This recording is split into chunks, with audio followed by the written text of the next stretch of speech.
Hello, guys. Very good evening to you. And we are here with a beautiful problem which combines us and mixes the various ideas from probability theory, real analysis, mostly sequence and series. The question is from Pastor IIT Jam MS, like this year, of problem number 34.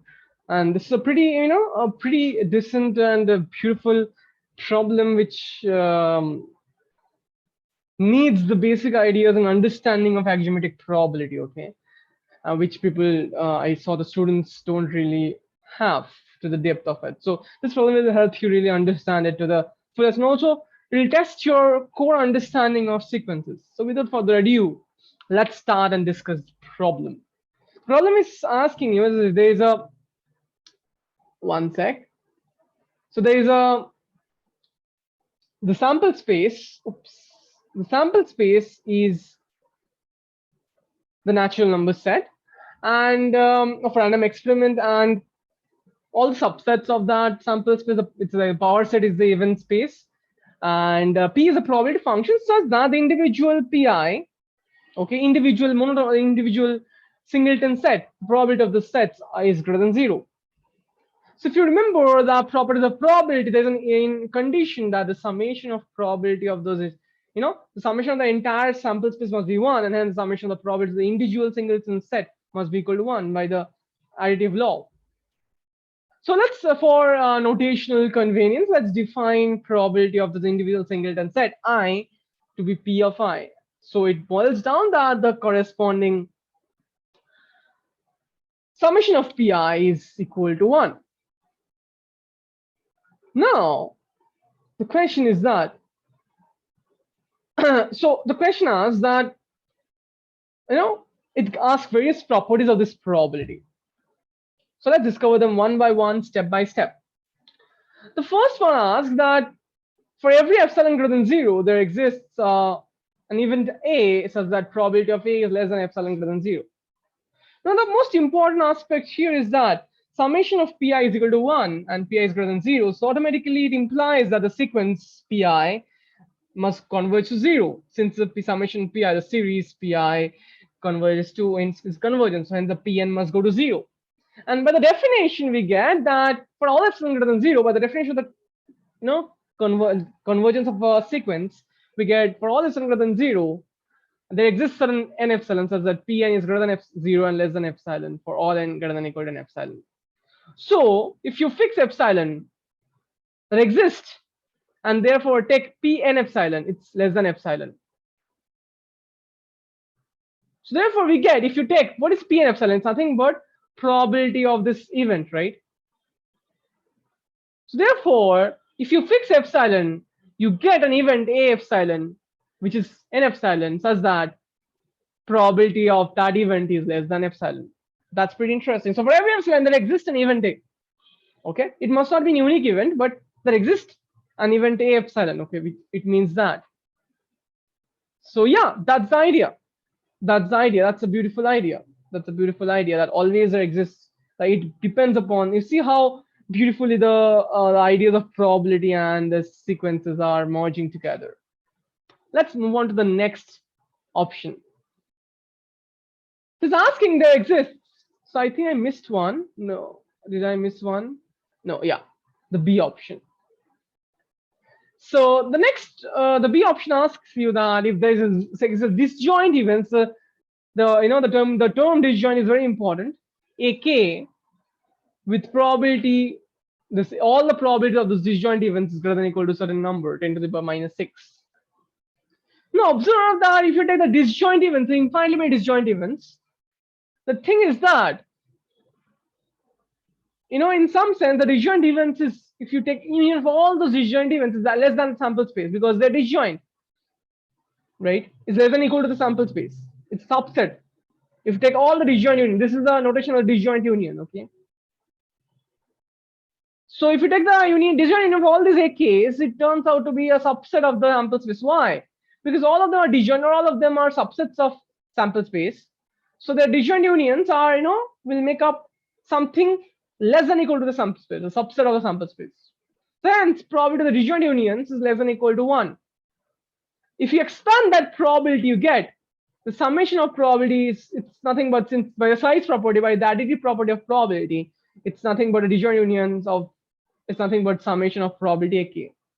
Now observe, if all the probability ak is greater than or equal to 10 to the power minus 6 or an epsilon, thus the sum must be turning out to be infinity. So it turns out that 1 is greater than or equal to infinity, which is not possible, right? So the idea is that the main understanding here is the disjoint set.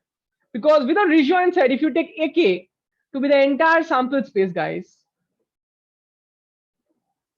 without a disjoint thing, if you take AK to be the entire sample space, that follows this property, because probability of AK is therefore 1 then, which is greater than or equal to this. So the disjoint idea is really important, because you can apply this, that it's less than or equal to 1. It's kind of making up something less than or equal to the entire sample space, right? And by the size property, we get this, and greater than or equal to this is simple basic algebra. So therefore, the disjoint thing really holds an important idea over here. We're using the basic property that if A is a subset of B, then probability of A is a subset of probability of B, since probability is behaving like a size of a set. Great. That's it. It measures the size of a set. Right. Pretty interesting idea, and dance between probability and sequence and series. Let's move to the option C.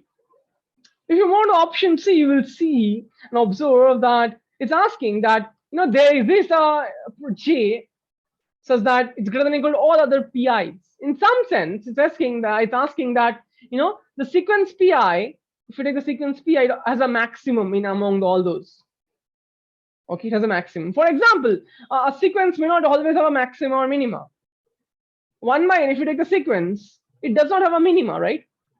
You cannot have, there's no single minima, right? There's an infimum, but it's no minima. But it has a maxima. 1 is a maxima, but there's no minimum, right?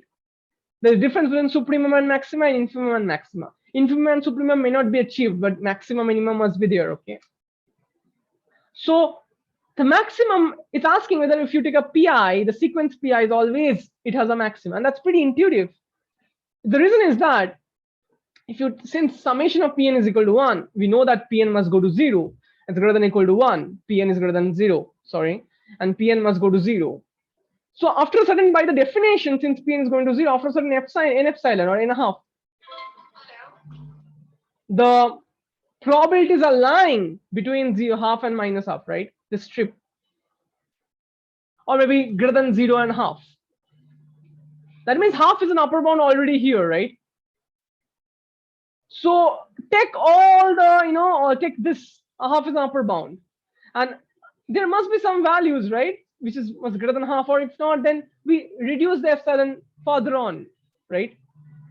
The idea is that after this n half, there exists a infinite which can be bounded by one of the maximum element out here, and before n half, this number, okay, it means what? For if you take epsilon to be half, you take that an minus or Pn minus 0 is less than half. That is, Pn is between half and minus half. That's fine. Since Pn is greater than 0, it's between 0 and half. The idea is that therefore n epsilon, after n epsilon, there is there must be a maximum. Half is the minimum upper bound. There must be a maximum, right? So therefore, before n half, there are only finitely many values. It's a finite number. Let's say 100. Before that, there are finitely many values, and among finitely many values, there are always a maxima minima, right? So we find a maxima here, and we find a maximum over here. We can always find it, and therefore we get that. Yeah, that's it. Therefore, we get that it always has a maxima. Pn must have a maxima because it's going to 0. It's greater than 0, right? It's going to 0. It's greater than 0, right? And always a maxima because if Pj is there exists, there always a maxima. It always have a maxima, right? It always must have a maxima. This is very clear. You can write it more mathematically, but I'm just trying to make you understand how to write more mathematically. You can take the contrapositive of the statement that there exists not always a maxima, right? It's that means that it's always there exists it's increasing in some sense, right? So it's not possible if it's increasing in some sense, right? If you take the contrapositive of this statement, like it means that there exists no pj, right, which is greater than or equal to all pi. That means for every pi, there exists something bigger than that. In some sense, it's increasing, but it cannot be increasing, because if it's increasing, there are infinitely many increasing numbers, and the sum must be going to infinity. So it's not possible. Think about this problem a bit more mathematically. It's your homework. Write it properly. There is a gray zone I've left for you to complete. Think about it. Write this mathematically down and write it and share your Google Drive folder and upload it. I will check it in the comment section and write it down properly. Okay, this is very important. You can write it down properly. It's very important. Think about this. You need to delve into the depth of the definition of sequences, the convergence of sequences. Great. Let's move on to the last option. Think about this and share your views on the comments. The last one is a pretty tricky and it needs a much more attention. It's asking if AK is a sequence of events, not necessarily disjoint, it's just a sequence of events, such that the summation is convergent. And then for each I, if you fix I, let's say you fix I, then exists n such that i's belong to the there's a complex statement out here. Let's not understand it. Let's not understand the meaning of it rather. If you have B1, if you define B1 like to be A1 union A2 union dot dot dot, B2 to be A2 union A3 dot dot dot, it's like we're deleting one AIs from one by one, and B3 to be A3 dot dot dot. It's nothing but this union in K from n to infinity, right? It's telling that if you define BIs like this, it's telling that if you fix I, a singleton element, there exists an n after which I does not belong to any of this. And this makes a bit of sense, right? If you define I like this, why? It's like the entire union of all those. We are reducing the number. So BIs are also observed that we're reducing the, we are cutting down all elements from that. So B2 must be a subset of B1, right? You can easily understand that. B1 is an extra subset union over B2.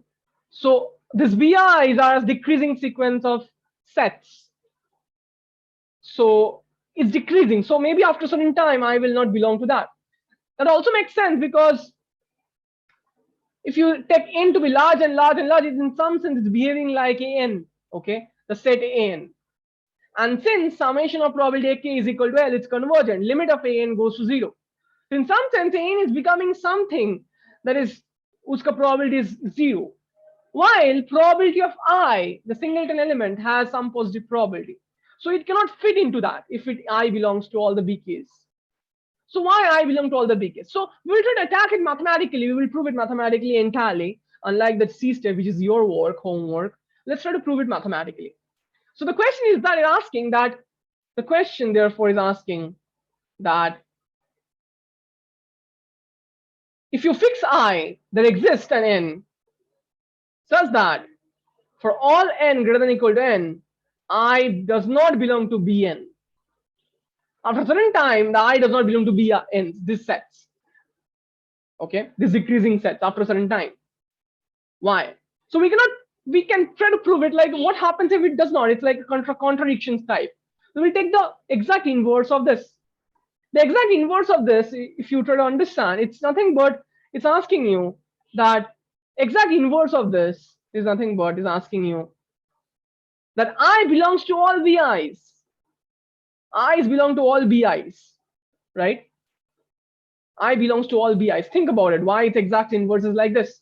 If after a certain time does not belong, it must belong to each one of them. If each one of them is belongs to, that means it must belong to all the BIs, right? Exact inverse of that. Now, what will happen if I belongs to all BIs? Let's understand this. If I belongs to all BIs, therefore, I must belong all the intersection of all the BIs, right? All the BKs. Let's understand this carefully now. I belongs to intersection of all the BIs. Oops. Let's see. Let's see how it's interesting. So this is something related to something beautiful in the probability theory you will learn maybe later on in your life. It's called Borel-Cantelli lemma, okay? Borel-Cantelli lemma. So it's asking that I belongs to all BKs. It's stating that I belongs to all BKs. So let's understand the probability of BK. like probability, the limit of the probability of bk, okay? In some sense, bk is decreasing. So I belongs to all bk's. So I belongs to, in some sense, the lowest bn's, right? Therefore, try to understand the probability of the bk's. So probability of I is something positive, right? Something positive, something fixed. Let's say epsilon or p. So let's try to understand the bk sets. Rather try to understand the probability of the bn's.